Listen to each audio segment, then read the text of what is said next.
the underworld boss of City A, in order to raise 2 dead servants for his daughters, chose me and my younger brother to become the Liu family's live-in sons-in-law. After we came of age, my younger brother followed the cruel and violent eldest daughter, while I followed the gentle and quiet second daughter. For 20 years, I stayed by her side. I took 19 fatal blows for her, and countless minor injuries, through blades and flames. At a single word from her, I never hesitated. She loved my loyalty. Yet she never allowed me to touch her. I thought she despised the scars all over my body, and I never dared to overstep my place, until a car accident happened. The eldest daughter perished in the flames. On the night of the vigil, I saw the second daughter in the morning hall, holding my younger brother, his body covered in whip marks, crying with tear-filled eyes. She choked out, "These years, you've suffered. Finally, I can be with you." Only then did I realize, she had remained chaste all these years for my younger brother. Afterward, in order to be with Makoto, she decided to send me in exchange to the eldest daughter's household. She said to me, "Makoto has been tortured by my sister for so long. You're different. You've enjoyed so many good years with me. What's a few days of suffering? Isn't that much easier than going through blades and flames?" I agreed. This would be the last time I obeyed her command, but I never expected. On the very next day after the exchange, the eldest daughter came back. Chapter 01. When the eldest young lady, Willow, returned, dawn had just broken. The mist of late autumn had yet to disperse, and the commotion in the second young lady Freya's room had only just subsided. No one had expected that Freya, who had always been abstinent and disciplined, would have such a day of indulgence. Even less expected was that my good younger brother, Makoto, who had once been trampled under Willow's feet, could display such overwhelming prowess. Although many were dissatisfied with the second young lady's behavior, Lord Eagle had only this one daughter left. Without a doubt, she would soon become the sole master of both the company and this household, and Makoto would be her live-in husband. So aside from casting sympathetic glances at me, no one dared to say a word. My heart had already gone numb. I no longer cared how others looked at me. From the moment I put on these mourning clothes, no, to be precise, from the moment the second young lady held Makoto and kissed him passionately, everything between us had already ended. In those years, I had treated her with sincerity, and my conscience was clear. Now that she had gotten what she wanted, I no longer needed to live a life on the edge of a blade, nor lose sleep worrying about someone else's safety. Wasn't that, in itself, a kind of release?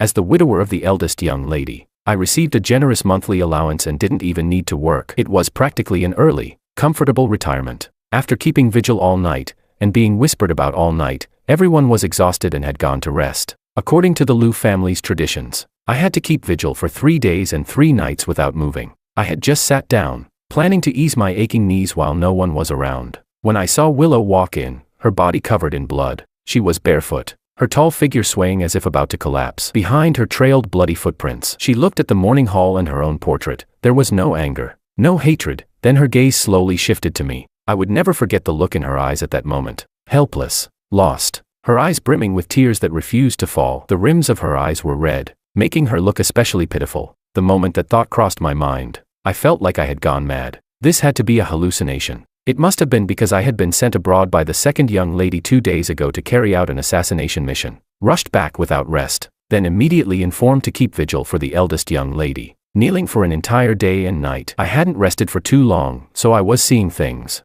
Otherwise, how could the always domineering eldest young lady show such an expression? Even if she had become a ghost, she should have been a vicious one that devoured anyone she saw. I asked, "Miss, are you human, or a ghost?" Willow walked toward me, but after only a couple of steps, she stumbled forward weakly. I hurried forward to catch her. Whether human or ghost, she was my wife. I couldn't let her fall flat on her face right in front of me. When she fell into my arms, I was even more stunned. Her body was warm. She was breathing. She was alive. I picked her up and drove her to the hospital. After a series of examinations, the doctor concluded that she had suffered a severe impact to the head, resulting in memory loss and cognitive impairment. She was now equivalent to a 6-year-old child. As for who we were, she had forgotten everything. I turned back to look at her, dressed in a hospital gown, her body wrapped in bandages of all sizes, her hair still stained with dried blood, but her face had been cleaned. Her delicate, striking features were like that of an angel, as if God had shown off his craftsmanship. Her clear eyes shifted between the candy a nurse had given her to comfort her and me, carrying a hint of pleading that had never once appeared in her gaze before. I rubbed my face, trying to clear my head. No matter what, it was fortunate that she had lost her memory. I wouldn't end up like Makoto. When I lowered my hands, she suddenly leaned in close to me. wrapping both arms around my neck. Her bare feet stepped onto my shoes, and I instinctively held her by the waist. She asked with concern, "Are you feeling unwell?" I still couldn't adapt to her current state. And no. "Miss, you should go back to bed. You need rest. I'll inform Lord Eagle that you're still alive." She blinked those beautiful almond-shaped eyes and asked, "You call me Miss? Is that my name?" "No, your name is Willow Lu. You are the eldest young lady of the Lu family in a city." She lowered her head, digesting the information for a moment, then looked up again. "Then what's your name? Who are you? Are you my brother?" At such close distance, in such an intimate posture, Freya had never been this close to me. Even though she looked innocent and harmless now, I couldn't help recalling her former cruelty, fearing that in the next second my throat might be slit open. I lifted her in my arms and placed her back onto the hospital bed, covering her with the blanket. "I'm George, your husband." She grabbed me again. "What does husband mean?" For a moment, I didn't know how to explain it. In the Lu family, the role of a child-raised husband came in many forms. It could mean a personal bodyguard, a trusted aide, a death warrior, a plaything, or even a disposable tool to be discarded when no longer needed. They could treat us however they wished. If dissatisfied, they could replace us at any time, and we could never say no. At that moment, a passing nurse smiled and said, "A husband is someone who isn't related to you by blood, but will protect you and care for you for a lifetime." Willow nodded as if she half understood. Looking at me, her eyes curved into a smile. "I like husband." I was speechless. Chapter 2. Bang. The hospital room door was kicked open. I spun around abruptly the moment I saw Freya. Before I even had time to explain, a slap landed across my face. I hadn't rested for too long, my body was already at its limit. After taking that hit, my vision instantly went black. She was furious, and she had used full force. The taste of blood filled my mouth, and my cheek burned, the pain spreading all the way to my ears, triggering a sharp ringing. I could barely keep myself standing. "George, have you forgotten the rules? You're supposed to keep vigil for 3 days and 3 nights without moving. Yet you dare come to the hospital to slack off. My father came and couldn't find you, so he dragged Makoto over to keep vigil instead. He's already been kneeling for almost an hour. His body was long since ruined by Willow. He can't endure kneeling like that. Get back with me right now, and punish yourself by kneeling for 10 days and 10 nights. If you dare slack off again and drag Makoto into this, don't blame me for breaking your legs." Makoto had only knelt for an hour, yet I was supposed to punish myself for 10 days and 10 nights. Suddenly, a force from behind pulled me away. Right before Freya's disbelieving eyes, Willow slapped her across the face. The sharp crack echoed through the room. I froze in shock. "Willow, hit Freya for me." The sisters had always fought in secret. They had never come to blows openly before. After the first slap, Willow glanced at my already swollen cheek. Without hesitation, she raised her hand and slapped Freya again. Willow had trained in martial arts since childhood. Her strength was no joke, let alone Freya. Even I wouldn't be able to take those 2 hits. Freya staggered backward and crashed into a pile of medical equipment. She tried to steady herself, but the machines couldn't support her weight. They toppled over, and she fell to the ground with them. It took her quite a while before she managed to speak. "Willow, you're not dead." Willow ignored her. She turned back, cupping my face, her eyes full of distress. "If you dare hit my husband again, I'll break your legs." I stared at Willow in disbelief. She was protecting me. This was something I had never experienced when I was by Freya's side. Even when I worked for her and offended others, she would only side with them and punish me, just to distance herself and show how well she managed her people. Willow was clearly learning on the fly, but it fit her original personality so perfectly that if not for the word husband, I would have thought she had fully recovered. Freya had always been afraid of her elder sister. Although she was puzzled as to why Willow was treating me well, she didn't dare ask. She quickly apologized instead. "I'm sorry, big sister. I was just too anxious. I didn't mean it." Willow frowned. "Big sister? She's my younger sister." Her imposing aura vanished in an instant, replaced by the curiosity of a child as she walked over and examined Freya. Freya was so unnerved by her stare that goosebumps rose on her skin. She clearly felt something was off, but didn't dare ask, only sneaking glances at me, silently asking for confirmation. I lowered my head and rubbed my cheek, pretending not to notice. Willow straightened up and said, "I remember having a younger sister, but she was very cute, chubby and soft, not ugly like you." Freya was speechless. I struggled to suppress a laugh, walked over, and picked Willow up again. "Miss, you're not wearing shoes. You'll catch a cold. Get some rest first. I'll go inform Lord Eagle, your father." Willow grabbed onto my sleeve, fear flickering in her eyes, completely mismatched with her face. "Then come back quickly." I patted the back of her hand, gently coaxing her. I'll be back soon." I stepped out of the room. Freya followed me out and pressed, "What's going on with her?" I didn't hide anything. There was no point, she would find out sooner or later. She suffered severe trauma to the head. She's lost her memory right now. She only has the intelligence of a 6-year-old. Freya smiled. Well, that's interesting. Then realization hit her, and she added, then why did you let her hit me just now? In the past, you would have stood in front of me and protected me. I put on a helpless expression. Second miss, did you forget? You were the one who injured me first. I wasn't in any condition to help you. I pointed at the wound on the corner of my mouth. Freya glared at me. You call that an injury? I replied. Why wouldn't it count? I'm human too, she said. So you've grown bold. Now you know how to complain. She pinched my chin, her smile laced with amusement. Are you trying to compete for favor?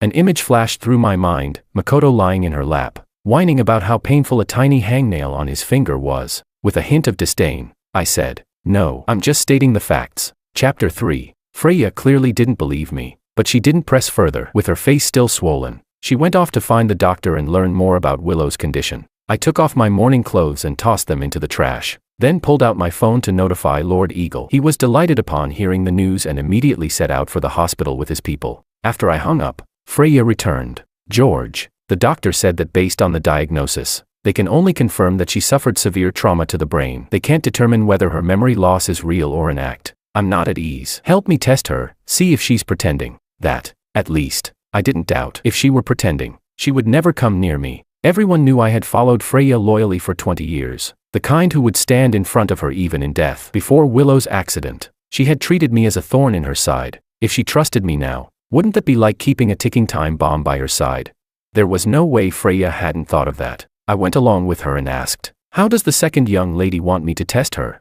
Freya curved her lips into a smile, her gaze soft as water as she straightened my shirt collar. Do I really need to teach you? You should know that in the end, one of us has to disappear. George, you've never disappointed me when it comes to getting things done, have you?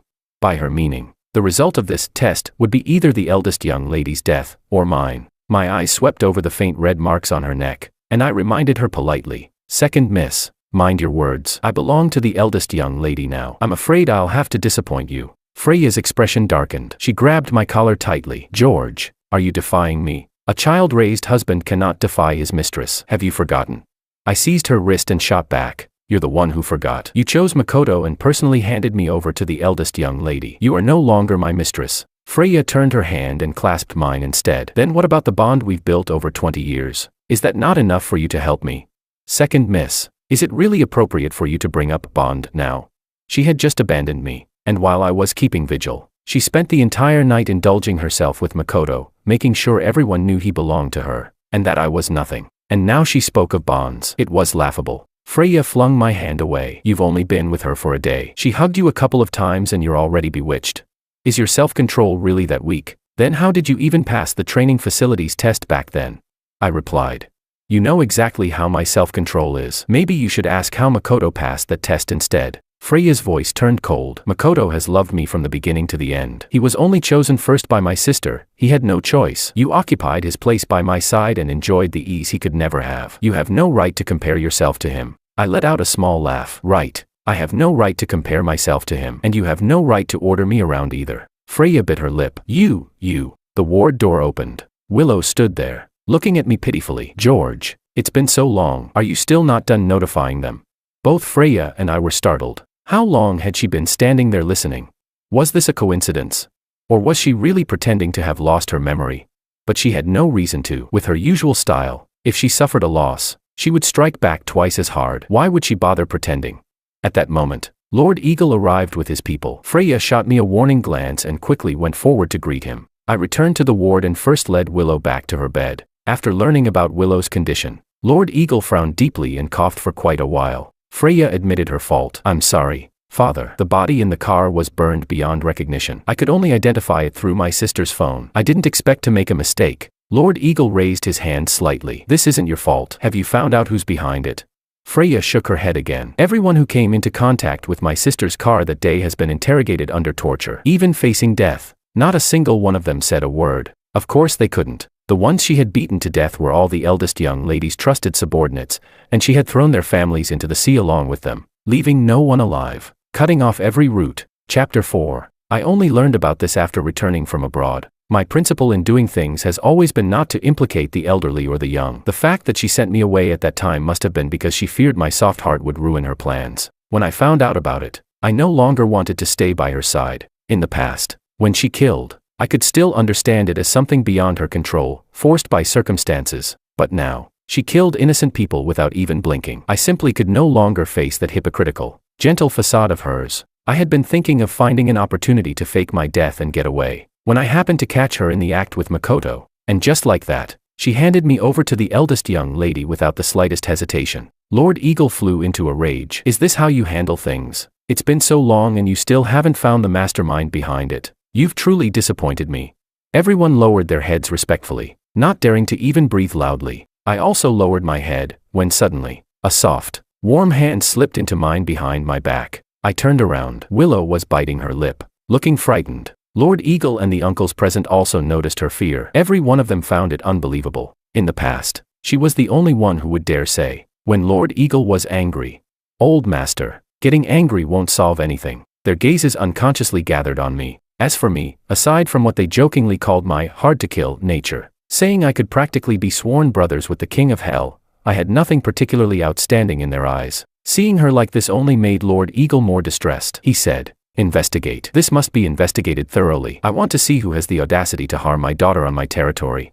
Fourth Uncle Wu spoke up. "Big brother, the urgent matter now is to determine the next family head. Your health can't be delayed any longer. You need to go abroad for treatment as soon as possible. I'll personally lead the investigation and make sure to give the eldest young lady an explanation." Lord Eagle thought for a moment and said, "Then starting today, Willow will be the new head of the family. All of you are to protect her well and support her with utmost dedication." The expressions of the uncles varied. Freya's face, however, was the most dramatic. The position of family head that she had schemed so hard to obtain, Willow gained it effortlessly because of this misfortune. Even though she was unwilling, she had to suppress it with all her might, to the point that the corners of her mouth twitched. Fourth Uncle Wu said, "Big brother, isn't this inappropriate? How can Willow manage the company in her current state?" Third Uncle Zhao also voiced concern. "Forget managing the company, whether she can even take care of herself is a question. Big brother, why not let Freya take over as family head? She has a gentle temperament and has always treated others kindly. She will surely take good care of Willow." Her elder sister, Lord Eagle said firmly, "My decision is final. There's no need for further discussion. Freya, I'll compensate you with 2 commercial streets." Freya forced herself to appear obedient. "Father, I'll follow your arrangements. There's no need to compensate me. My sister ended up like this partly because of me. I failed to protect her." Lord Eagle frowned. "If I'm giving it to you, then take it. I don't want others to say I'm being partial." After a pause, he added, "One more thing, who arranged the switch between Makoto and George?"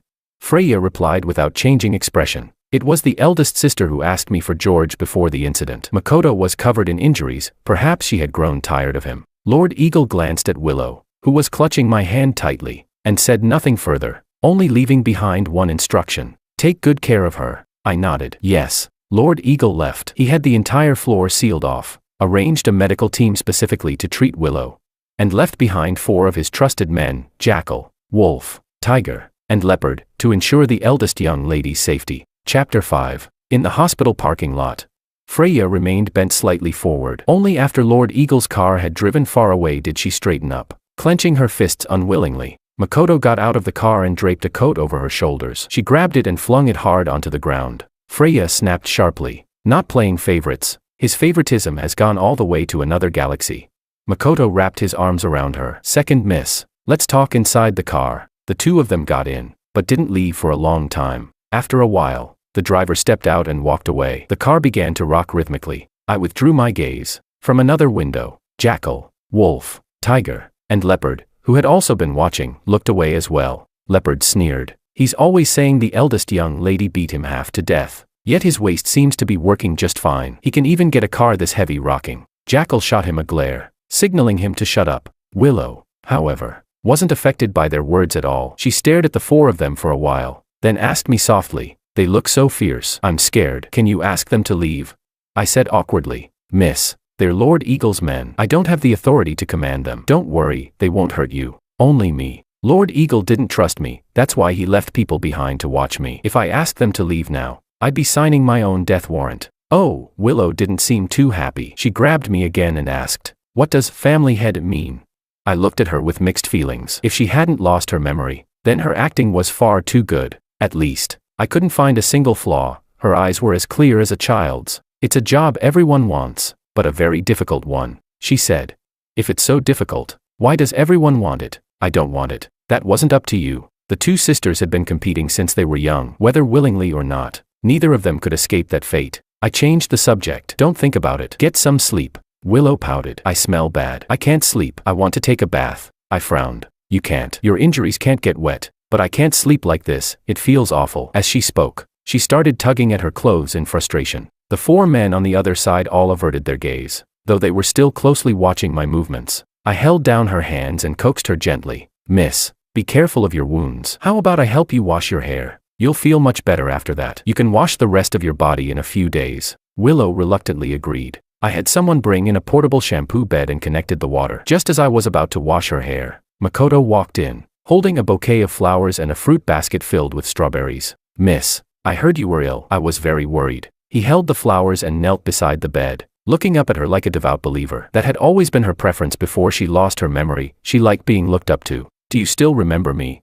I observed Willow's reaction. She stared at Makoto for a long time, then shook her head. I don't remember, but you look really ugly. Makoto was speechless. I couldn't hold it in. I let out a snort of laughter. The four men on the sofa also laughed. Back when we were among the candidates, I had fought my way through with sheer strength. Makoto had relied on his looks. He had a face that blurred the line between masculine and feminine, delicate and alluring. When he smiled, even the cafeteria lady at the training facility couldn't help but give him extra food. Back then, Willow had likely chosen him because of his looks. Who would have thought that after losing her memory, he would become ugly in her eyes? Makoto shot me a glare. Still unwilling to give up, he placed the flowers and fruit basket aside, rolled up his sleeves, and said, Miss, are you washing your hair? I used to be the one who took care of your daily life. Let me do it, so some clumsy person doesn't upset you. Willow wasn't buying it. No, I want George to do it. Stay away from me. I feel uncomfortable just looking at you. This time, Makoto couldn't even force a smile. Even with her memory gone, she still couldn't forget her dislike for him.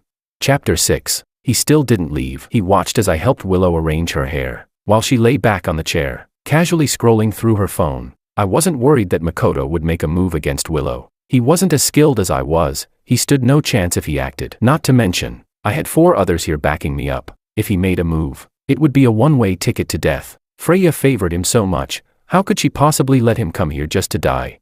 He was probably here to test things. He had spent 20 years by Willow's side. No one knew her better than he did. The reason I didn't tell him to get lost was because I wanted to see what kind of conclusion he could draw. Jackal didn't say anything either, likely thinking the same as I was. Makoto spoke up. Brother, you're doing this wrong. You should apply essential oil first and comb out the tangles. Hey, not like that. You can't put oil directly on the scalp. What can those hands of yours do besides killing people? As he criticized me, he squeezed me aside. Seeing that Willow didn't object, I stepped back. I really wasn't good at this kind of thing. Rather than accidentally hurting her and making her unhappy, it was better to let someone eager to serve take over. I had just handed the shower head to Makoto when he suddenly turned on the water. I hurried to adjust the direction, but it was too late. Willow was sprayed all over. She sat up, her expression instantly turning cold and sharp. My heart sank. So she was pretending. That bastard Makoto, he used me to test her. Makoto immediately put on a panicked face and grabbed a towel. Miss, are you all right? George, I told you you're clumsy and can't serve properly. I tried to help you out of kindness, yet you splashed water on me, and even got the miss soaked. That's going too far.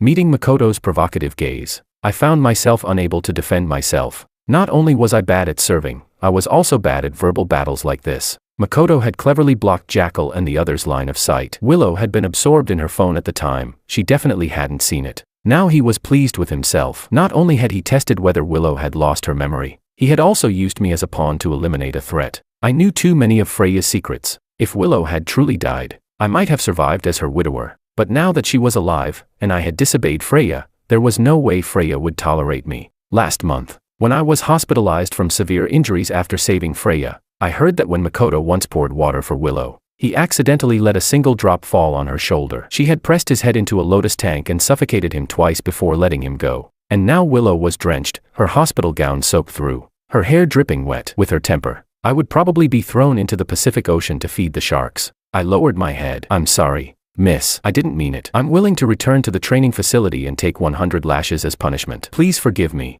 This was the only way out. If she acted personally, I would definitely die. After taking the punishment, I could fake my death and escape. From then on, the conflict between the two sisters would have nothing to do with me. Just as Jackal was about to take me away, Willow suddenly stood up. She grabbed Makoto and slammed his head into the basin, turning on the water and dousing him. Frowning, she said, "I saw you, and you're still blaming George. You're a bad person, a terrible one." "It wasn't me, miss. It was George, not me." He was certain Willow hadn't seen anything, but Willow insisted. "It was you. It was you." She didn't just pour water, she wrapped the hose around his neck and pulled it tight. Makoto didn't dare struggle. Terrified, he dropped to his knees. "Miss, spare me. I know I was wrong." Willow glared at him. "If you know you're wrong, then apologize." "I'm sorry, miss." "Not to me." Makoto's face turned red from suffocation, veins bulging in his bloodshot eyes. He turned toward me. "I was wrong, brother. Please spare me." Jackal, the others, and I were all stunned. What kind of absurd turn was this? I had thought I was the one doomed to die, but instead, it was Makoto. Willow didn't even mention being drenched herself, she was actually standing up for me.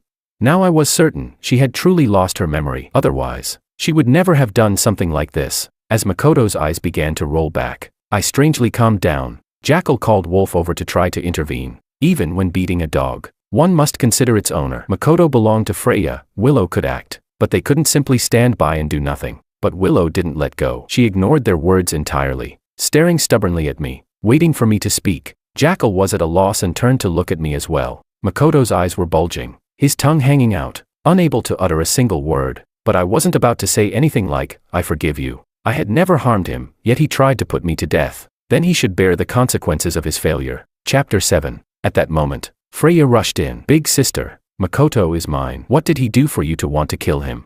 Willow still didn't let go. She looked at Makoto curiously and asked, "He's yours? Then why did he say he used to serve me?"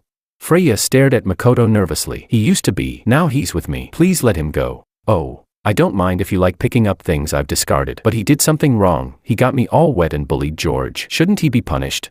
Without hesitation, Freya said, "Big sister, I'll apologize to you on his behalf." Willow shook her head. "George hasn't forgiven him yet." Freya glared at me. "George, it's not a big deal. Just say something and let big sister release him." Not a big deal.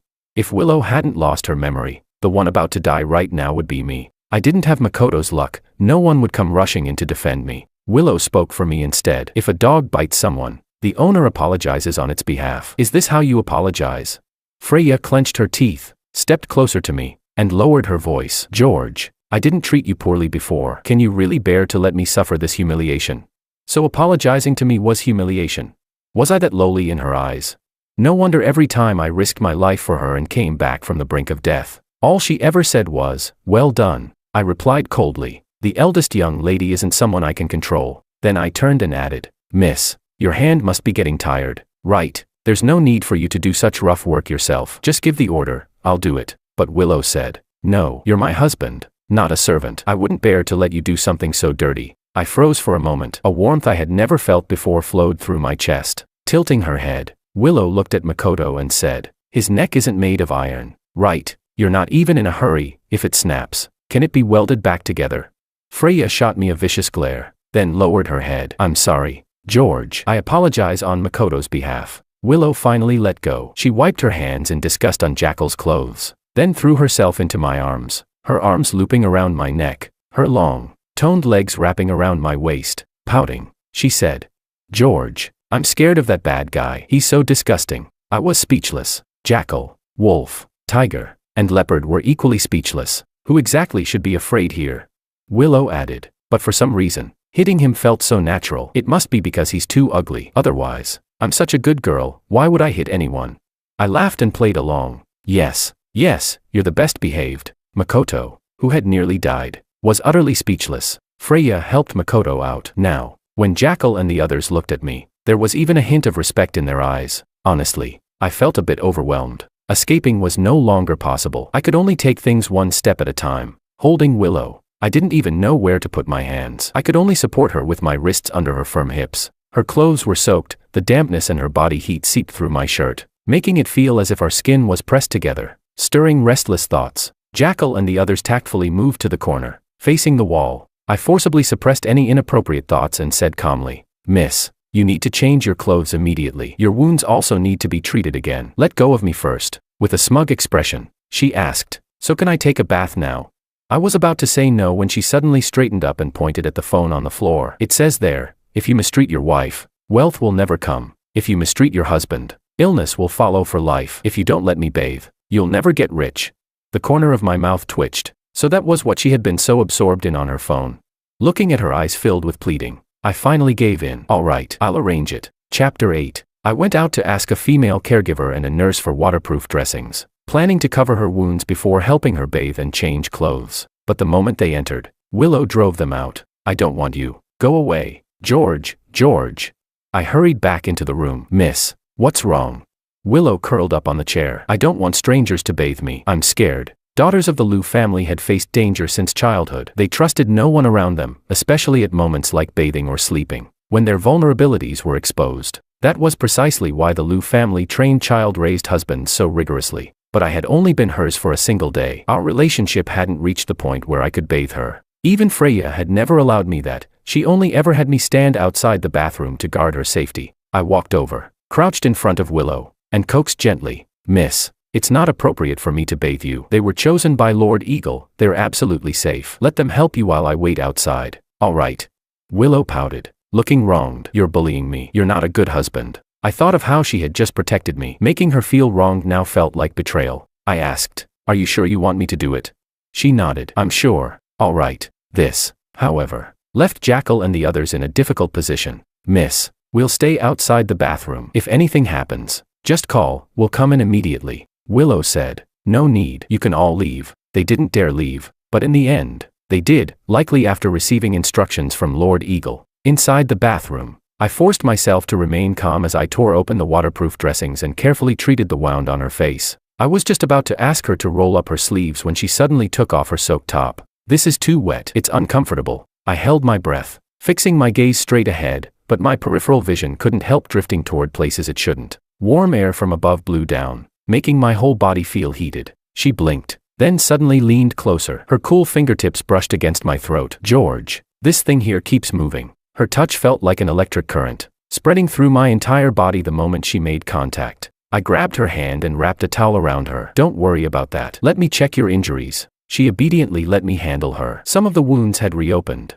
yet she didn't even cry out in pain. I also noticed many old scars on her body, several of them fatal wounds. Freya didn't have this many scars. She cherished her body and always had me protect her closely whenever she went out. Seeing these injuries, I couldn't help but feel that the beatings Makoto had suffered in the past weren't undeserved. After finally tending to all her wounds, I turned on the temperature-controlled shower, intending to explain how to use it so she could bathe herself while I waited outside. But the moment I turned around, she had already placed the towel aside and walked past me calmly, her graceful figure stepping directly under the water. Steam quickly enveloped her. Crystal clear streams of water ran down her pale, faintly flushed skin. She closed her eyes, and I couldn't look away. Each droplet sliding down her body seemed to strike directly against my heart, pounding violently. My heartbeat raced uncontrollably. Even in life and death situations, my adrenaline had never surged like this. She shrank back slightly as water mixed with dried blood from her hair ran into her eyes. George, it hurts.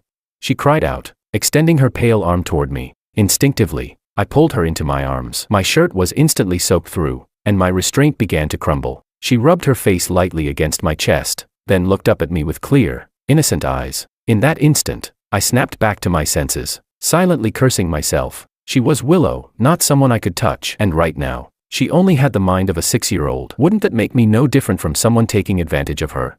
I clenched my fists, then slowly let her go, forcing calm into my voice. I'll help you wash. I carefully washed her hair. As for the rest, I rinsed it quickly and efficiently, finishing as fast as possible before wrapping her in a bathrobe. I called the nurse back in to rebandage her wounds, while I stood behind her and dried her hair. That single bath had nearly drained all my strength. After the nurse left, I tucked her into bed. Go to sleep. Then I turned and walked into the bathroom, turning the cold water on full. Chapter 9. By the time I finished showering and came out, Willow was already asleep. Her bathrobe hung loosely, unable to conceal her alluring curves. I only glanced at her briefly, but the 40 minutes of cold water I had endured were rendered completely useless. Grinding my teeth, I covered her properly with the blanket, then took my phone and stepped out of the room. Just as I was about to call home to have clothes delivered, Leopard walked over carrying 2 bags and handed them to me. I wasn't surprised. Since they couldn't openly protect the eldest young lady, they had clearly switched to surveillance. Seeing the mischievous grin on Leopard's face,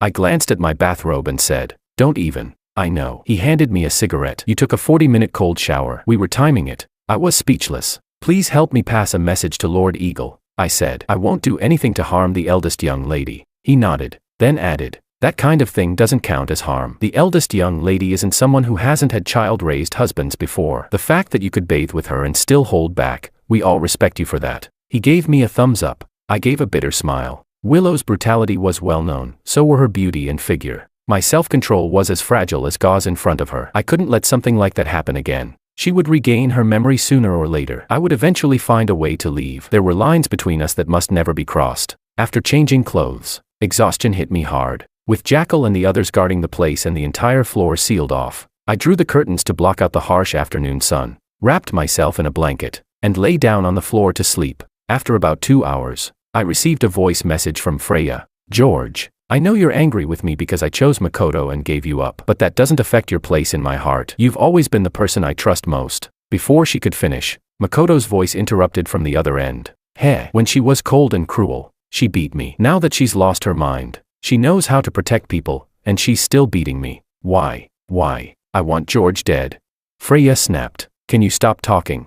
The voice message was quickly withdrawn. A moment later, she sent 2 more messages, basically urging me, from the standpoint of our past relationship, to keep my mouth shut and not say anything I shouldn't. I let out a mocking laugh, turned off my phone, and went back to sleep. We ended up sleeping until dawn. When I woke up, Willow was still asleep. I located the listening device and said softly, "Prepare breakfast for the eldest young lady." Soon, there was a knock at the door. Willow's eyes snapped open instantly. There wasn't the slightest trace of drowsiness. Even with her memory gone, the vigilance ingrained in her bones hadn't disappeared. I quickly reassured her. "It's fine. There's no danger. It's just breakfast." She looked at me, blinked, relaxed, and burrowed back under the blanket. Outside, Leopard stood with 2 breakfasts in hand, his expression dark. "Who told you surveillance was meant to be used like that?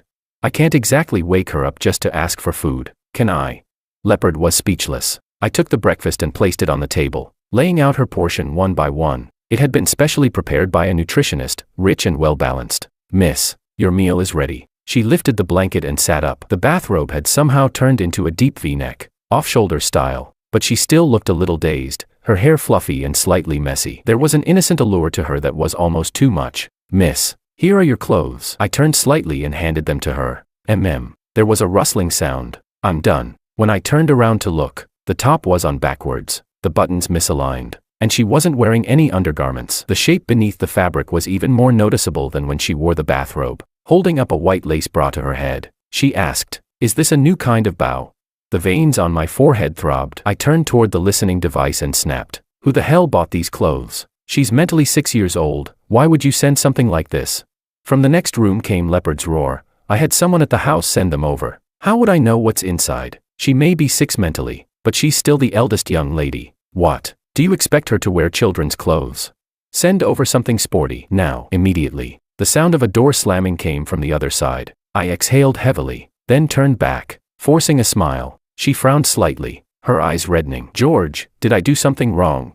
My heart softened. No, someone else did, but she couldn't stay like this forever. I stepped forward to fix her clothes. Feeling the soft lace beneath my fingers, I steeled myself, closed my eyes, and tried to help her put it on. But with my sight gone, my sense of touch became even sharper. Every nerve in my body tightened. No matter how careful I was, contact was unavoidable. And just as I lifted my head, my lips seemed to brush lightly against hers. My mind exploded into blankness. Chapter 10. At that very moment, for some reason, Willow leaned in again. Our lips met once more, and my blood surged uncontrollably. I stumbled back 2 steps and, with what little rationality I had left, rushed out of the ward. I asked the nurses to help her get dressed and check her wounds. While I stood outside smoking a cigarette, 2 nurses walked out, not noticing me by the trash can at the corner, chatting softly. "Her figure is amazing, and her skin is so elastic, so fair and smooth. I'm so jealous. And her lips are so attractive, the kind people online say are perfect for kissing. How can someone be this flawless?" My hand trembled. Damn it, don't think about it. But the images still forced their way into my mind. I stood there frozen for a long while, only snapping back when the cigarette burned my fingers. I quickly extinguished it. When I returned to the ward, Willow was already dressed and sitting obediently at the table, eating. I sat down by the sofa and opened a simple meal. George, come eat with me. Your breakfast looks awful. I'm used to it. You go ahead. Willow frowned. No, I want you to eat with me. Give that one to those 4 over there. If you don't agree, I won't eat either. The eldest young lady's breakfast was indeed lavish, more than enough for both of us. I gave in, sat beside her, and said toward the listening device at the foot of the bed, "You heard her, the miss said you can have it." After a moment, Leopard walked in again, looking displeased. He took my meal, placed down a suitcase, and said, "Thank you, miss." Willow blinked, puzzled. "Why does he come in when you talk over there?" "It happened just now too. They're monitoring us," I explained. "Don't worry, it's your father looking out for your safety. They won't hurt you."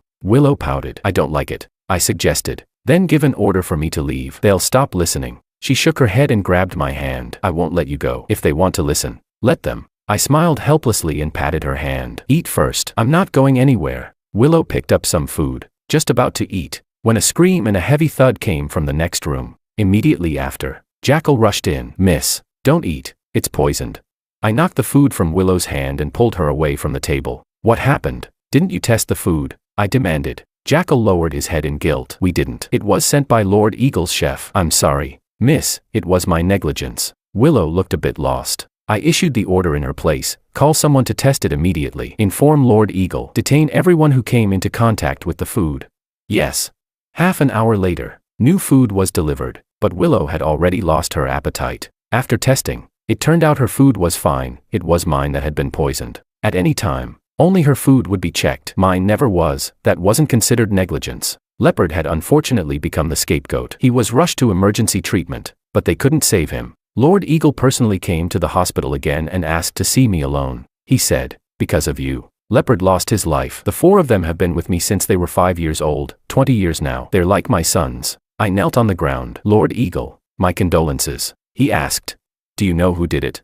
It felt like something Makoto would do, but before I could speak, Freya knocked on the door. "Father, I've found out who poisoned the food. Come in." I stood aside to make room as Freya's men carried in a body. It was one of the kitchen workers responsible for preparing meals. Her face was darkened, lifeless, the exact same condition as Leopard. Freya said, "She was punished by my sister before and held a grudge. When she heard that my sister was ill, she planned to poison her. But since the eldest sister's food is handled by your people, she had no opportunity, so she poisoned George's food instead. When I found her, she confessed personally, but she was afraid of being tortured, so she took poison in advance. Makoto and my men can all testify." Chapter 11. Makoto stood at the doorway with his arms crossed, leaning against the frame, looking at me with a half-smile. His gaze was full of provocation, as if to say, "Even if I want to kill you, Freya will protect me." Lord Eagle let out a sigh. "Well done. You may leave." Freya cast me a deep, unreadable glance before turning and walking out. When the room was left with just the 2 of us again, Lord Eagle spoke once more. "You're not suitable to remain by Willow's side, but right now, she depends on you. The doctor said her brain must not be stimulated further, so I won't touch you. I'll give you a task. Help her recover her memory as soon as possible. Protect her safety the way you used to protect Freya. When it's done, I'll give you $50 million and send you abroad." I almost said, those are 2 separate tasks, but the money was enough, and more importantly, I had no choice. "Yes, Lord Eagle." When I looked up, I saw him retract the miniature pistol hidden inside his cane. When I returned to the ward, Willow still hadn't eaten. I touched the plate. It was still warm, so I coaxed her. "Miss, eat something. You're injured, you need proper nutrition." Willow came over and climbed into my arms. "George, how can you not be scared at all? Someone tried to kill you." I was so frightened. "Was it that ugly man from yesterday?" Her intuition was sharp, but I couldn't admit it. In case she did something to provoke Freya again. It wasn't him. The culprit has already been caught. "Don't worry." Willow looked up at me. "George, they all seem to be afraid of me. That means I can protect you. If anything happens to you in the future, don't be afraid. If someone bullies you, fight back. If you can't win, tell me, I'll fight for you." Looking at her serious expression, a warmth spread through my chest. All my life, people had only told me how to protect the Liu family's daughters, how to endure, how to prioritize the bigger picture. No one had ever told me that I should be protected too, that if I was wronged, I should fight back. At that moment, I realized that I might never forget this dreamlike period of time, this girl who clung to me like a child, yet warmed my heart, but it was a pity. She would eventually regain her memory, and when she did, she would surely regret ever lying in the arms of someone she once considered a thorn in her side, softly saying she would protect me. When that time came, she would kill me without hesitation. I asked, Do you really want to protect me? Willow nodded firmly. Yes, I said. Then, can you become the way you used to be? She looked confused. What was I like before? Very powerful. Everyone was afraid of you. You're already the head of the family. If you go back to how you were before, no one will dare bully me, she said. Okay, teach me, what should I do? Over the next few days, I gathered videos of Willow attending events, studying her past gestures, speech patterns, expressions, and demeanor. I forced myself to relearn who she used to be in the shortest time possible. Then I watched with her and slowly taught her. I didn't remove the surveillance, nor did I hide anything from Lord Eagle. I explained to him that this would help her recover her memory. Lord Eagle didn't object, as long as it doesn't stimulate her brain and worsen her condition. Do as you wish. Jackal and the other 3 will follow your orders. Thank you, Lord Eagle. Willow learned quickly. After all, those traits were ingrained in her. It only took a slight push for them to resurface. And she was truly adorable. One second she would be cold and regal like a queen. The next, when I told her to take a break, she would immediately pounce into my arms, clinging like a koala, acting spoiled in a soft, childish voice. George, I'm tired. Massage my shoulders. So I did. Then she said, massage my face, puffing out her cheeks. I couldn't help but chuckle, cupping her face and gently kneading it. And here too, she puckered her lips, her bright black eyes closing, her lashes long like butterfly wings. I sighed. Have you been looking at something you shouldn't on your phone again? She panicked and hid the phone behind her back. No. I held out my hand. Hand it over. Pouting pitifully, she reluctantly gave it to me. I had set her password, so I unlocked it easily. Turns out, it was idle dramas. This kind of thing will rot your brain. It's not suitable for kids. If you want to watch something, tell me. Kids should only use phones under adult supervision. Understand? I understand. Chapter 12. That night, she pulled me onto the bed. Can I use my phone for a while? You can. I watched as she opened the browser and skillfully searched for husband and wife. A flood of intimate relationship content appeared, and she began reading it with great interest. I immediately snatched the phone away. You can't look at that, she accused me. You're not a good husband. You never hold me while we sleep. I was speechless. She said confidently, if you won't let me watch, then you have to hold me while we sleep tonight. No. She asked. Why not? Aren't you my husband? I had no answer. She smiled, tugged my hand, and lay down in my arms, her eyes closed, her breathing brushing against my chest. Even through the fabric, I could clearly feel her warmth. It was unbearable, like feathers brushing against the tip of my heart. Impossible to grasp. She said, George, if we sleep like this, will we have a baby? I jolted and pulled my hand away. I'll go get some water. You sleep first. I stepped out. Jackal handed me a box of condoms and stuffed it into my coat pocket. Be smart. Lord Eagle won't allow you two to produce a child. I frowned. Is your listening device broken? Which ear of yours heard me having such ridiculous thoughts? People like us had no right to let the eldest young lady become pregnant. If she hadn't lost her memory, she would never have said something like that. Her child would be the next family head, and the father of that child had to be someone of high status. Even Willow and Freya didn't share the same mother. When I returned to the room, Willow was already asleep. I pulled out a blanket and went back to sleeping on the floor. I had just closed my eyes when Willow got off the bed and crawled into my arms. Smelling the faint scent of shampoo from her hair, I let out a helpless sigh. The weather was turning colder. How could I let her sleep on the floor with me? I carried her back onto the bed. She grabbed onto my clothes and murmured, George, do you not like me? I took off my coat, warmed my hands, and held her. That's not it. Her hand slipped under my shirt, lightly tracing over my abs. George, married couples sleep together without clothes. You're doing it wrong. I wrapped her restless hand tightly in the blanket. Sleep. The day I decided to discharge Willow from the hospital, bad news arrived. Third Uncle Zhao had died at home from a heart attack. Lord Eagle's condition worsened due to the shock and he was rushed into emergency treatment. When I brought Willow to the hospital, the other uncles, along with Freya and Makoto, had already arrived. Outside the operating room, fourth Uncle Wu said, if Lord Eagle falls, then we old men will take charge together and let Freya become the family head. Second Uncle Song asked, wouldn't that go against Big Brother's wishes? Fourth Uncle Wu said coldly, then what else can we do? Willow hasn't recovered yet. If we let her manage the company, wouldn't people laugh at us for being led by a fool? I wouldn't even have the face to go out anymore. I leaned close to Willow's ear and quickly fed her a line. She memorized it, her expression turning cold. Killing intent naturally surfaced in her eyes. She said icily, Fourth Uncle, who are you calling a fool? The reason you've lost face isn't because of that, is it? Isn't it because your son's orientation was exposed, and your daughter-in-law gave birth to 2 children, one black, one white, neither of them your Fu family's blood? Why blame others? That was a sore spot for fourth Uncle Wu. No one dared to mention it. Yet Willow said it without hesitation. Chapter 13. Fourth Uncle Wu was so furious that his teeth clenched, but then he suddenly realized something. Wait, that tone. Everyone turned to look at Willow, who was walking down the corridor. She wore a tailored black suit, red-soled high heels, her hair tied into a neat ponytail. Her lips were slightly curved, eyeliner sharply lifted. Her arrogance and commanding presence were amplified to the extreme. Behind her, Jackal, the others, and I all faded into the background. Freya still noticed me. She hadn't expected Willow to recover so quickly, and even more so, that after regaining her memory, Willow would still keep me by her side. Unease flickered in her eyes. Second Uncle Song was the first to step forward. Willow, you've recovered. I had already helped Willow recognize everyone beforehand. Her memory was excellent. Willow nodded. Second Uncle, I'm fine now. Song nodded in relief. That's good. If your father sees that you've recovered, he'll be very happy. I asked, how is Lord Eagle doing?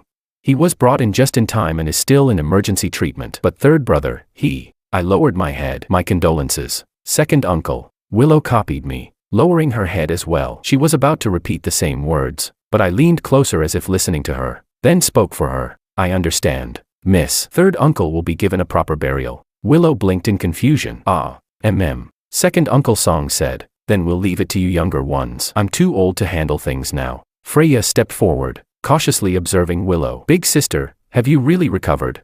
When it came to Freya, Willow needed no prompting. She instinctively fired back. Oh, you sound disappointed. Of course not. I'm happy for you. Big sister, doesn't look like you are. Freya forced a smile. Willow waved her hand dismissively. Don't smile. It's too ugly. It's unpleasant to look at. Freya was speechless. Makoto approached nervously. Miss, I had already told Willow that Makoto had wronged her. She could deal with him however she wished. Willow slapped him without hesitation. You still have the nerve to show your face in front of me. If you weren't so filthy, I'd kill you right now. Get outside and kneel. Makoto was speechless. He quickly hid behind Freya. Freya told him to leave first. The other uncles, seeing Willow's overwhelming killing intent, didn't dare approach or provoke her. No one mentioned making Freya the family head anymore. An hour later, the doctor came out. Family of Lord Eagle.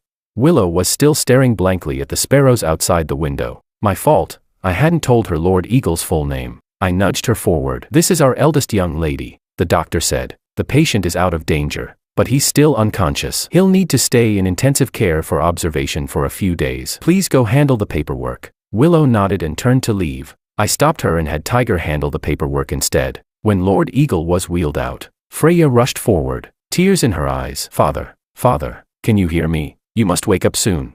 Willow said bluntly. They said he's unconscious. Are you stupid? Freya was speechless. Fourth Uncle Wu finally seized the opportunity. Willow, your father is in this state and you're not worried at all. You haven't even shed a single tear. Isn't that a bit too cold-blooded? Willow had her own logic. If I cry, will he get better? And if I cry him to death instead, will you take responsibility? Fourth Uncle Wu was left speechless. Sixth Uncle nudged him from the side. Why provoke her? Chapter 14. After arrangements were made for Lord Eagle's protection, I left with Willow. Once we got into the car, Willow immediately relaxed and burrowed into my arms. George, that was so scary. Acting like a bad person is so hard. I didn't give anything away, did I? Seeing her act spoiled in that outfit, even Jackal, who was driving, couldn't help but let his hands tremble slightly. I was mentally stronger than him. After spending so much time together recently, I had gotten used to it. I patted her head. No, you did very well, Willow said softly. If I could, I really wouldn't want to be a bad person anymore. She leaned against my shoulder. If I weren't the eldest young lady anymore, would you still be my husband? I wrapped an arm around her shoulders. There's no if, miss. Get some rest. Tonight we still have to attend third uncle's vigil. She gave a muffled clearly unhappy, and didn't speak to me again afterward. As soon as we arrived at the company, Freya followed right behind us. She said, Big sister, while you were ill, Father asked me to manage the company. Let me brief you on the recent key operations and financial situation. I pressed the elevator button for Willow and replied, there's no need to trouble the second young lady. We can directly coordinate with the heads of each department. Freya still had a smile on her face, but her eyes had already darkened. When the elevator arrived, Jackal blocked her outside. Inside the elevator, Jackal spoke in a low voice. The assistant who stayed with Lord Eagle last night told me, before he collapsed, he was reviewing the accounts from third uncle's branch company. After something happened, he noticed discrepancies and hid the records. I said, have him send it to the eldest young lady's email. When we reached the office, Jackal and I split up. Wolf and Tiger went to deal with the company's mess, while Jackal and I reviewed third uncle's accounts. Willow's task was simple: stay obedient and rest. 2 hours later, Wolf came back cursing. The company's accounts are a complete mess, and operations are in chaos. Whoever we ask just apologizes but can't explain anything. Push them a little further and they resign. In just these 2 hours, over a dozen management staff have already left. The company is practically paralyzed. We called clients, either they don't pick up, or they answer just to curse at us and demand repayment. In short, we made zero progress in 2 hours. All we got was frustration and a $50 million debt lawsuit. Tiger's face was dark. I don't even need to think to know this is the second young lady's doing. Wolf gritted his teeth. How long has it even been since something happened to the eldest young lady? And she already dares to hollow out the company right under Lord Eagle's nose. What exactly is she trying to do?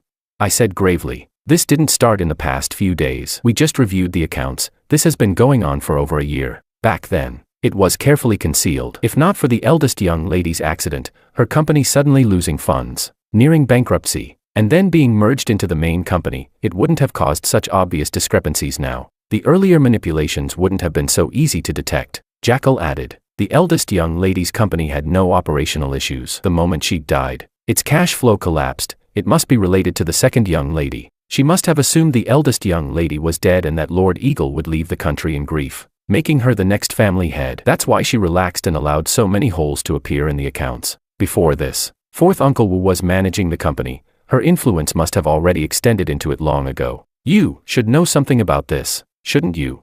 Chapter 15. I shook my head. Although I've always stayed by the second young lady's side, there are many things she deliberately kept from me. For example, when fourth Uncle Wu came to discuss matters with her, or when she attended business engagements with senior executives. Also, large sums of money would mysteriously appear in her accounts. Jackal frowned. Large sums of money? Could it be related to the losses from third uncle's company?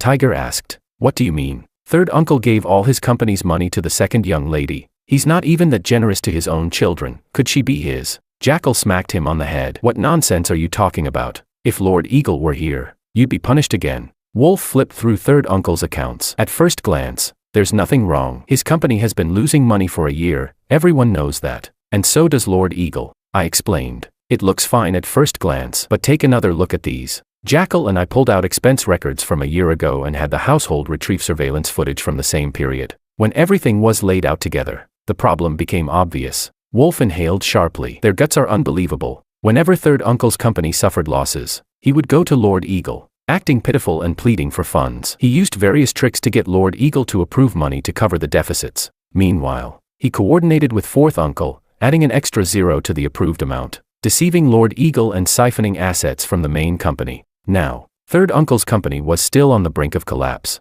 and the hole in the main company's finances was far beyond repair. These chaotic accounts and the employees' evasive behavior were all meant to confuse us, to prevent us from quickly grasping the extent of the problem. Once Willow officially took over the company, they could shift all the blame onto her, making her the scapegoat for destroying the Liu family's century-old legacy. Tiger gritted his teeth. So Lord Eagle didn't collapse from grief over third uncle's death. He was furious. What do we do now? Lord Eagle is unconscious. The eldest young lady hasn't fully recovered. If the company collapses now, Jackal said, with third uncle's accounts, the surveillance footage, and the assistant's testimony, the eldest young lady can clear her name. But this only implicates fourth uncle. It doesn't tie the second young lady in. If only we could figure out the source of that large sum of money in her accounts. A memory surfaced in my mind, and I spoke. Before the eldest young lady's accident, the second young lady sent me abroad to assassinate the CEO of Arion Tech, President Ku. She said he had scammed her out of money. Jackal tensed. Don't tell me you killed a key witness.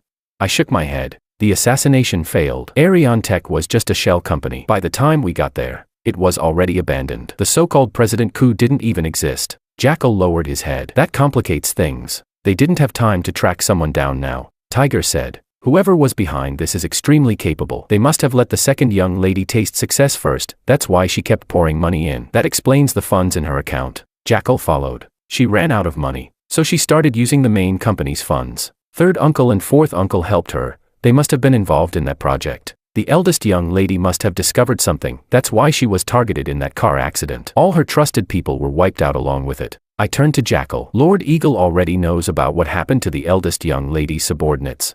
Jackal nodded. That's why he's determined to put the eldest young lady in charge. He doesn't approve of the second young lady's actions. So many lives lost, and all he did was disapprove. He didn't even punish her, only denied her the position of family head. If Willow truly regained her memory and learned that her loyal subordinates, and even their families, had been eradicated without consequence, what would she feel?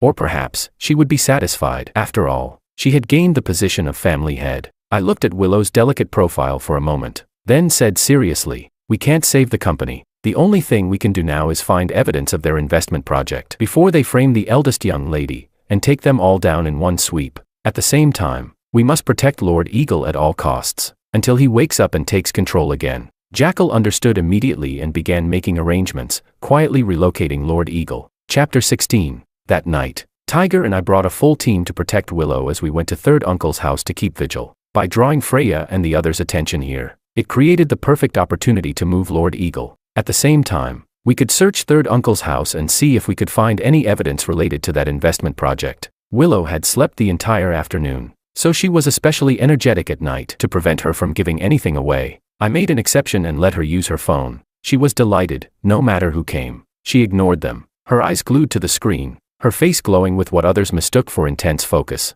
No one dared disturb her. They all assumed she was handling critical company matters. Freya, however, felt uneasy. Even though everything had been carefully arranged, something about Willow's behavior made her feel like there was a flaw somewhere. She circled behind Willow several times to sneak a look. Each time, she ended up confused, her expression full of disbelief. I even heard her muttering, "There's no way Willow would look at something like this, she must be hiding something."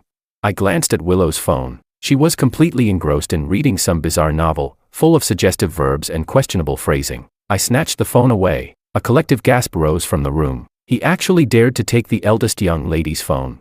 Damn it, I acted on instinct and forgot we were outside. At that moment, Willow reacted quickly. She grabbed my hand, her lips curling into a lazy, alluring smile. Feeling neglected, "Come on, keep me company for a while." Everyone immediately looked away, not daring to stare. I let out a quiet sigh of relief. Those novels weren't entirely useless after all. We went into a guest room. I locked the door and said in a low voice, "If you keep reading that kind of stuff, I won't let you use your phone for the rest of your life." Willow replied, "If you won't act like a proper husband with me, then why can't I at least see how other couples do it?" "Wait, you said, for the rest of your life?" Her eyes lit up. "Deal. You have to keep watching over me for life, no backing out." I sighed. "Let's not talk about that now. I'm going to Third Uncle's study. Stay here. If anyone knocks, tell them to get lost." Willow immediately tensed, grabbing my hand. "No, I don't want to be apart from you. I'm scared. Just forget the evidence. If the company collapses, then it collapses. What does it have to do with us?" It might not have anything to do with me, but it had everything to do with her. This was the best thing I could leave her. If I could use this opportunity to bring down the second young lady, secure Willow's position as family head, then I could leave with peace of mind. Be good. Once I get the evidence, I'll take you home to sleep. She was reluctant at first, but the moment I mentioned sleep, her eyes lit up again. "This time we sleep without clothes. I want to be on top." I was speechless. Looks like I'd have to figure out how to enable parental controls on her phone. After settling Willow, I climbed out through the window, carefully navigating the surveillance blind spots, and made my way up to the third floor. Third Uncle's study was connected to his bedroom. I had only been there once before, to deliver documents for Freya. Out of habit, I had memorized the surveillance layout. I entered the study and searched through the desk and bookshelves, but before I could find anything useful, I heard the door open. I quickly slipped into the bedroom and hid behind a half-closed door. The ones who entered were Freya and Fourth Uncle Wu. "Have all the contracts, documents, and related materials been destroyed?" Wu replied. "Do you not trust how I handle things? No one knows anymore that he partnered with us and got scammed in that investment." Freya took out another stack of documents from her bag and scattered them across the table. Wu glanced at them. "You're going to pin this on Willow too?" Freya said calmly. "Who else? Someone has to take the fall for Third Uncle's death. If he hadn't lost his nerve and tried to report me to Father, I wouldn't have needed to kill him. Now that Father is unconscious, Second Uncle Song is timid, and the rest of the uncles are all on our side, no one can protect Willow anymore. All of you used to praise her intelligence. Let's see just how capable she really is, whether she can break out of this situation. And if she can't, that burial spot I had specially prepared for her, the one said to doom a person's soul forever, will finally be put to use." It wasn't easy finding it. Wu nodded. "All right, I'll gather more people, just in case Willow makes a move." I stopped the recording. I hadn't expected to obtain the evidence so easily. Freya suddenly looked toward my direction. "Who's there?" Chapter 17. Fourth Uncle Wu narrowed his eyes. "It's pitch dark in there. How could there be anyone?" Freya said. "I just saw a flash from a phone. It looked like a face." Wu grew uneasy. Don't scare me like that. Third brother's body is still downstairs. Freya smirked. That's funny. You never blink when killing people, but now you're afraid of ghosts. She walked over, pulled the door open, and turned on the lights. The room was empty. She checked the closet, the bathroom, bent down to look under the bed, then walked to the window and glanced outside, her gaze sweeping across the surveillance points. This area just happened to be a blind spot. Wu asked. No one, right? Freya still wasn't reassured. The fleeting face she had seen lingered in her mind. The more she thought about it, the more it resembled someone familiar. She pushed Wu aside and strode out. Only after they left did I release my hold on the skeletal frame under the bed. I lay flat for a moment, then pushed myself up and rolled out. I moved to the window, about to climb down, when Freya's voice sounded behind me. I knew it was you. She had come back alone, a gun in her hand. From outside the window came the faint sound of banging on a door downstairs. Willow shouted, "Get lost." But the pounding didn't stop. Wu's voice rang out. She's the one who killed third brother. If she becomes the family head, none of us will survive. Capture her, make her pay with her life. Many voices echoed in agreement, along with Tiger's shout, "Protect the eldest young lady." Freya stepped closer. "Hand it over, George." I gave her the phone. She turned and tossed it into the fish tank. If you'd been this obedient earlier, it would have saved me a lot of trouble. Freya looked up at me. We've been together for 20 years. I truly don't want to kill you, George. I'll give you one more chance. Come back to my side. I noticed a reflection appear near the doorframe and said softly, "But you already have Makoto." Freya smiled. "I knew it. You're just angry with me. You haven't really changed your feelings. A cold-blooded woman like Willow doesn't deserve love. Come back to me. I'll treat you as well as before. Makoto is my lover, and you are my most loyal subordinate. I need both of you." I feigned hurt. "I don't want to just be your subordinate. You should know how I feel about you." Her gaze softened. "I know. That's why I'm giving you another chance." I asked, "Will I have what Makoto has?" She answered, "Yes." I slipped an arm around her waist, "Including you." Freya pressed her lips together and smiled faintly. "Has Willow really recovered her memory?" "Yes." "And why did father collapse?" "Because of third uncle's death. He was overwhelmed with grief. Lord Eagle is old. He's sentimental." Freya nodded in satisfaction. "Fourth uncle and the others probably aren't a match for Willow. Go kill her. I'll let you have me once." She lowered the gun, her fingertip tracing circles on my chest. "Any position you want, I'll satisfy you." "No." Makoto suddenly rushed out. "Freya, I love you so much. How can you betray me?" Freya frowned. "Makoto, stop causing trouble. Get out." The moment she was distracted, I moved, snatching her gun and pressing it against her temple. Makoto froze. Freya was equally stunned, unable to speak for a moment. "George, you dare kill me?" "Why wouldn't I? I've saved you countless times. Killing you once would still leave me at a loss. But now isn't the time. You'll need to come with me first." Makoto recovered and stepped forward. "George, let her go. I'll go with you." I sneered. "You. Not enough." Makoto snapped. "You." Freya signaled him with her eyes. I tightened my grip around her neck and fired a shot toward Makoto. Freya screamed. "No." Makoto reacted quickly this time, dodging and fleeing out the door. Only then did Freya let out a breath. "George, don't hurt Makoto. He's suffered enough. Whatever you want me to do, I'll cooperate." "Then let's go." I pushed Freya downstairs. The guest room door was already open. Tiger and his men were inside protecting Willow. Although fourth uncle's men outnumbered them, they hesitated, wary of Willow, and didn't dare charge in. Suddenly, Makoto leapt in through the window. Willow thought it was me at first, but the next second, a gun was pressed against her. "Miss, don't move," Makoto said. "You once broke this hand of mine. I can't hold a gun steady. It might go off." Willow showed no fear. The first thing she asked was, "Where's George?" "I'm here." "Fourth uncle, have your men step aside." Chapter 18. Fourth Uncle Wu hadn't expected Freya to be captured by me. When he saw Makoto succeed, he thought victory was within reach. Now he had no choice but to give way. Makoto shouted, "Don't move, George. The eldest young lady is in my hands. If you dare hurt the second young lady, she'll die with her. If you know what's good for you, release her now." I smiled as if I didn't care. "How long have I even been with the eldest young lady? That can't compare to the deep bond between you and the second young lady. Want to shoot? Then let's fire together." The moment Willow heard that, her eyes reddened instantly. My heart tightened along with hers, but I couldn't show any weakness. If Makoto gained leverage over me, she wouldn't survive either. Fortunately, she only looked hurt. She didn't do anything rash. In contrast, Freya's face turned pale. She shouted at Makoto, "Have you lost your mind? You're gambling my life against his." Makoto gritted his teeth. "He's been your simp for 20 years. He'd even give his life for you. I don't believe he'd actually kill you." My gaze turned cold. "Since you know how much I've given for her, then you should also know how much it hurt to see the two of you together. Do you really think I wouldn't pull the trigger?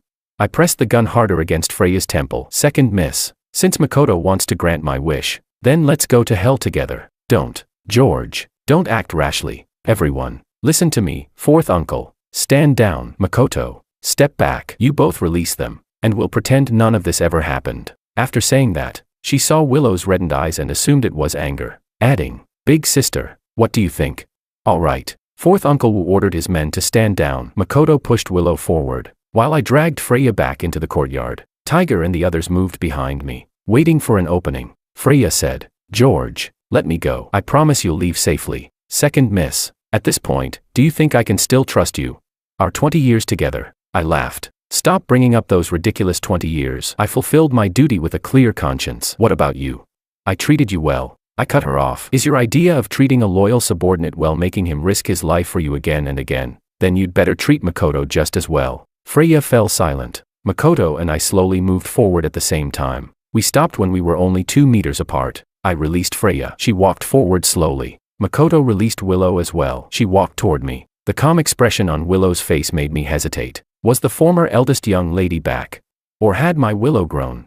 As she brushed past Freya and met her gaze briefly, she turned to me, her eyes reddened again, lips pouting in grievance. My heart clenched. It was her, still the girl who would cling to me and act spoiled. And in that fleeting moment of distraction, Makoto fired. Without thinking, I rushed forward and shielded Willow with my body. A piercing pain exploded in my back. It felt as if a hand had torn open my chest, squeezing all the air out of my lungs at once. Breathing became difficult. My vision blurred. I could barely make out her tear-streaked face. George. I heard her cry out. A wave of fear surged through me, stronger than anything I had ever felt, even when facing death before. My girl. How many tears would she shed now?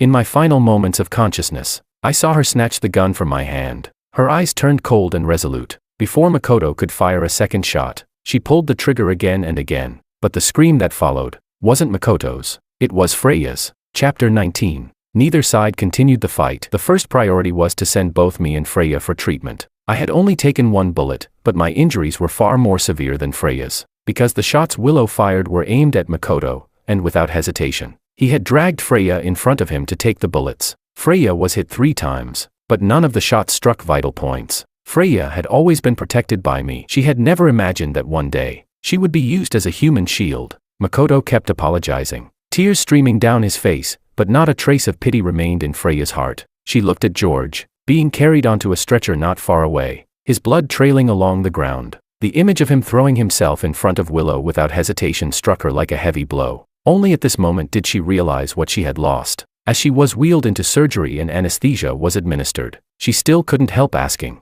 George, the one who was shot like me, can he be saved? Please. You must save him. The doctor replied. We will do everything we can for every patient. Please rest assured. During the long surgery, Freya's mind replayed the past 20 years she had spent with George, like scenes flashing by in a montage. Their first meeting had been at the training facility. Lord Eagle had selected 5 children for her and Willow to choose from. At first glance, she had taken a liking to George, steady and mature beyond his years. But Makoto was too beautiful. He smiled, and that smile captured her attention. Seeing that Freya was looking at Makoto, Willow chose him. So Freya had no choice but to choose George. From that moment on, Makoto became a thorn in her heart. Especially when Willow deliberately tormented Makoto to provoke her, Freya's heart would ache, and she would wish she could snatch Makoto away immediately. But she had ignored the real reason Makoto was beaten. He was lazy, cunning, unwilling to endure hardship. Whenever danger arose, he ran faster than Willow. When caught, he would cry, make a scene,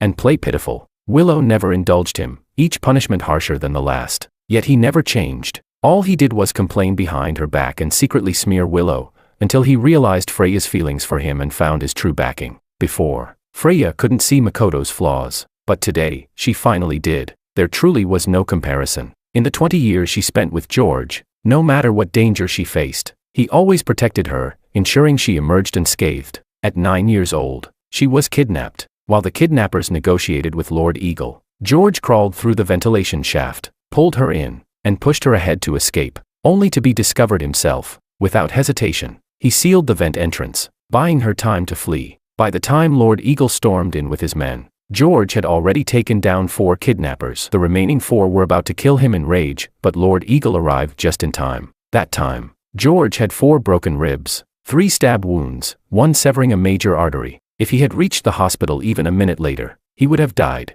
At 11, she was targeted by one of Lord Eagle's enemies, a meticulously planned assassination attempt. They were driven into the mountains. George instructed the driver to veer off-road, disrupting the enemy's route. He hid her in the wilderness, then put on her coat and fled with the driver to draw the attackers away. When the Liu family's bodyguards arrived, George had just crawled out of a burning vehicle, covered in blood like a vengeful spirit, both arms severely burned, all enemies around him dead. At 12, during an avalanche, George held up a massive rock with both arms, shielding her from the storm. She stayed safe in his arms until rescue arrived. He, however, suffered severe hypothermia, his arms frostbitten to the point of nearly needing amputation. At 14, 17, 20, for 20 years, George moved between hospital beds and her side. He was a frequent patient in the operating room, the man who was too hard to kill, as the chief surgeon called him. She took pride in her flawless, delicate skin. George, in contrast, bore a body full of scars, always dressed in long sleeves and long pants. She loved his loyalty, relied on the safety he gave her, yet she couldn't resist being drawn to Makoto, feeling pain for him.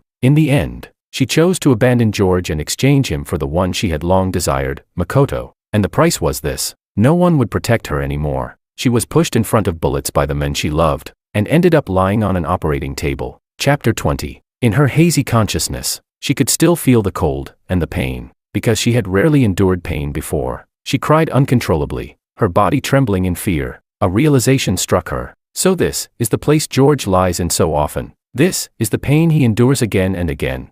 She remembered the restrained darkness in George's eyes behind her, the habit of always walking half a step behind, the steady reassurance of seeing him every time she opened a door. That year, under the cherry blossom tree, petals fell onto her head. George had raised his hand to brush them away, but she slapped his hand aside. She had said, "George, what I want is only a loyal subordinate." George lowered his hand and silently stepped back. Freya cried even harder now. This time, it wasn't from pain, but from regret, a love she had only realized too late. "I had a long dream. In that dream, it was the day we first met at the training facility. A young willow threw herself into my arms, crying, asking me to go with her. A clean, delicate little girl, her eyes red, her nose red, tears falling like shining pearls. I wanted to hold her close, but Lord Eagle burst in, scolding her harshly. As the eldest daughter of the Liu family, you cannot be weak, you cannot cry," she protested stubbornly.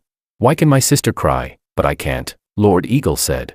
"She is the younger daughter. You are the eldest. The burdens you carry are different. Willow, from the moment you were born, you were never meant to live freely." Under Lord Eagle's arrangement, Willow chose Makoto, whose abilities were not outstanding, because only then would she be forced to grow stronger. Instead of relying on others, Freya, guided by Lord Eagle, chose me. So that was the truth. The memory had been too distant. I had misunderstood it all this time. The eldest young lady hadn't chosen Makoto out of affection. Lord Eagle had already decided the successor back then. For a long time after that, I couldn't forget that little girl who cried in my arms. But when I saw her again, she had become violent and cold, wielding a whip, beating Makoto until he was covered in wounds. Everyone feared her. She had become exactly what Lord Eagle wanted her to be. Gradually, I forgot her. I focused on doing my duty, protecting Freya. But Freya was too weak, too playful. My entire life revolved around her, just to keep her safe. Pouring all my energy into her made me believe I loved her. I treated her with sincerity, patience,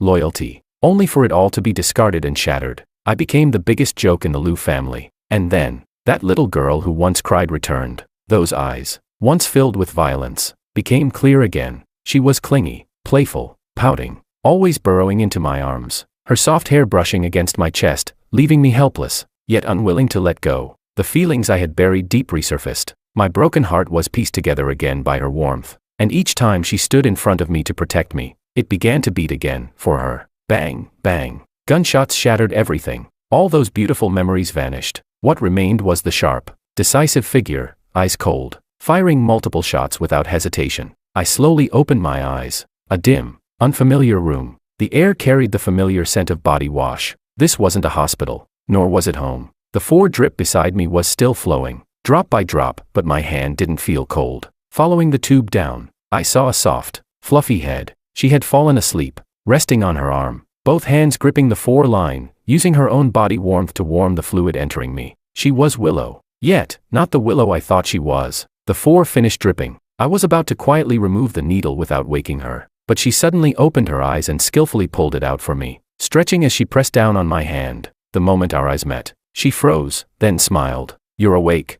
She carefully nestled into my arms, her eyes slightly damp. "George, I thought you didn't want to wake up. You scared me. I missed you so much. I was so afraid." I pulled my hand away, then felt her tears soak into my chest. After a brief pause, I placed my hand gently back on her head and said sincerely, "You've worked hard, miss." She blinked. "Why are you being so polite? You ended up like this because you saved me. Besides, we're husband and..." I cut her off. "No need to keep acting, miss. Thank you for playing along with this amnesia game with me. If you have a purpose, just say it directly. I can't afford such kindness from you." Chapter 21. Willow lifted her head. The tears at the corner of her eyes hadn't dried yet, but a faint cold smile appeared on her lips. "How did you figure it out?" I said. "She wouldn't have fired the gun." Willow nodded. "Then I didn't fail completely. At least the earlier parts were convincing." A heavy ache settled in my chest. "So, you never actually lost your memory?" Willow narrowed her eyes slightly. "Were you testing me? Can you give me a reason?" Even if she wanted to take revenge on Freya, there was no need to involve herself like this, starting from someone like me, who meant little to Freya. As long as she secured the position of family head, that alone would be enough to make Freya lose sleep with anger. She leaned closer and asked, "George, was there never even a moment when you felt something for me?" I wanted to say no, but meeting her deep gaze, the words refused to come out. She got her answer and smiled with satisfaction. "George, I did it for you." What? Was I still not fully awake? Was I hallucinating? She said, "Your body is still very weak. I'll go get you something to eat." She stood up and left the room, leaving me completely confused. Half an hour later, she returned with hot food, helping me sit up and feeding me bite by bite. I wanted to say I could eat on my own, but I couldn't even lift my hand. "Don't rush," she said. "Recovery takes time. You lost too much blood and were unconscious for a week. It's normal to have no strength. The doctor said if you didn't wake up today, you would have become a vegetable. Is that so?" "I guess I'm hard to kill." She nodded. "Everyone in the Liu family says that. They say you're so hard to kill you could practically be brothers with death itself." I looked at Willow, unable to smile. She didn't say anything more. After I finished eating, she left, telling me to rest well. I noticed a phone beside me. It was mine. The one I had given Freya that day had been Willow's confiscated phone. The recording was still there. I saw nearly 400 missed calls from Freya, and over 600 messages, voice and text, long paragraphs. I was too tired. After reading just 2, I couldn't continue. The rest likely said the same thing. Regret, apologies, asking me to return to her. Things she had never said before, she said them all. Even, "I love you." Willow pushed the door open. Finished reading. She was, surprisingly considerate. "I suppose so," she said. "Makoto has already been abandoned by her and sent back to the training facility. I brought him out. What do you want to do with him?" I thought for a moment. "He came from the slums. Just send him back there." Willow nodded. "All right, your decision. There's one more thing." She looked at me, hesitating. "Forget it. We'll talk after you recover. But you have to promise me, don't contact Freya without my permission." I hadn't planned to contact her anyway, so I nodded. She turned to leave. I called out to her, "Miss, have you listened to the recording I have?" "I have," she replied. "The old man woke up the day after you were injured. He still wants to maintain appearances, cover everything up. He suppressed the matter and forbade anyone from bringing it up again. That meant one thing. He wouldn't let a witness like me live." Willow continued, "Right now, we're both under house arrest in my apartment. Fourth uncle and Freya are managing the company. He's forcing them to return the money they siphoned." I asked. "Then third uncle died for nothing?" Willow chuckled. "You pity him." I asked again. "Why is Lord Eagle confining you?" She was the successor he had painstakingly cultivated. She said, "He's afraid I'll oppose him, afraid I'll run away and refuse to take over his broken empire." Her tone was so resigned that I couldn't help but laugh. "So why would you run? Isn't that what you've always wanted?" Willow looked at me seriously. "Which eye of yours saw that I wanted it? That kind of miserable job, who would want it?" My smile froze. I remembered what she had said before, that she didn't want this burden, and I remembered her question. If I weren't the eldest young lady anymore, would you still be my husband? So when she said earlier, "I did it for you," it hadn't been a hallucination. Chapter 22. A month later, my body could move freely again, but I could only move around inside the room. Outside, it was all Lord Eagle's people. Willow stayed in the room most of the time, just like before I woke up. Occasionally, she would go out, but Lord Eagle's men followed her every step of the way. The meals delivered each day were only enough for one person, so the two of us split them. The 4 drips were still brought in daily. She would pour them out and send them back. Presumably, Lord Eagle still didn't know that I had woken up. If he found out, It would be the day I died. I didn't ask her anymore why she was pretending to have amnesia. If I found out the truth, I was afraid I wouldn't have the heart to leave. Every day, as I kept recalling the details of that period, it all felt unbelievable. Someone so proud to her core, a high and mighty young lady, what did I do to deserve any of it? She never brought it up again either. When she was with me, she kept a proper distance. Only at night, when she thought I was sound asleep, would she come closer and gently lean against my back. God knows how much effort it took for me to resist the urge to turn around and hold her. I couldn't be with her. My ending would either be escape or death. There wasn't a single path that intersected with her future. Freya still called and sent messages every day, saying all kinds of pleading words, lowering herself completely. I had never seen her like this. Even when she was with Makoto, she had never been this humble, but my heart didn't waver at all. Still, in front of Willow, I would play Freya's voice messages over and over again. She also sent me photos, saying Makoto was dead. He died in a garbage dump in the slums. Not a single part of his body was intact, and his face had been destroyed. That kind of ending was more or less what I had expected for him. Letting him return to the slums wasn't out of kindness. I knew that after becoming Freya's kept husband, he had gone back there arrogantly, beating up everyone he used to dislike. Letting him go back was to make him repay all the debts he owed before leaving. Freya said, Makoto brought this upon himself. You should feel satisfied now, right? Since you're awake, come back. Okay. I just smiled it off and continued pretending to be dead, not replying, but I deliberately stared at my phone in a daze, as if reminiscing about the past. Willow watched from the side, the jealousy in her eyes impossible to hide. The way she looked reminded me of that willful young girl again. I almost couldn't suppress my smile. After I had figured out the situation outside and my physical strength had mostly recovered, I finally spoke to her. Young lady, I want to return to the second Mrs. side. I hope you'll grant me this. Willow clenched her fists, trying to keep her tone calm. She said, so you like her that much? Now that Makoto's dead, you can't wait to crawl back and be her dog? That was harsh, but I could only admit it. Yes. Willow let out a self-mocking laugh. Her eyes turned red uncontrollably. After spending so long with me, it seemed her ability to control her emotions had deteriorated. She said, fine. Listen carefully. She dialed Freya's number. The call was picked up almost immediately. Big sister, has George woken up? No. The doctor just confirmed that he'll never wake up. He's become a vegetable. Do you still love him?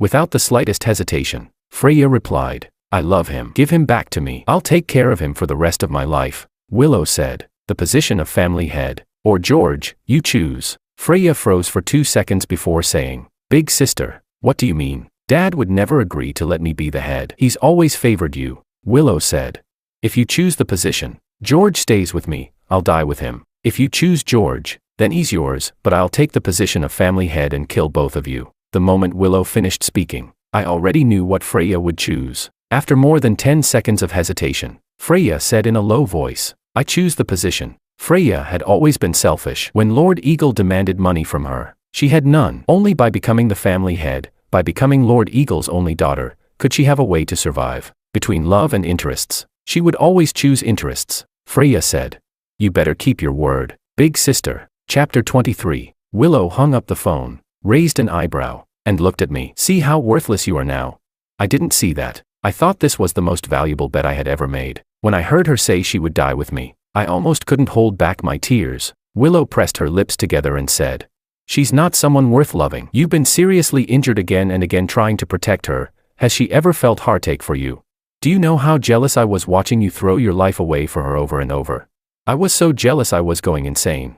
I even pretended to be crazy and foolish just to have you, George, but you chose her again. Willow lunged at me, pushing me down onto the bed. Her burning tears fell onto my chest. Her lips followed, kissing me without any order, tearing open my shirt, venting the emotions she could no longer suppress. I stopped holding back as well, wrapping my arms tightly around her slender waist, kissing her back, letting her understand my feelings. She lifted her head, her chest heaving as she said, "Humph. I pretended to be pure for so long, turns out you like this kind of forceful love."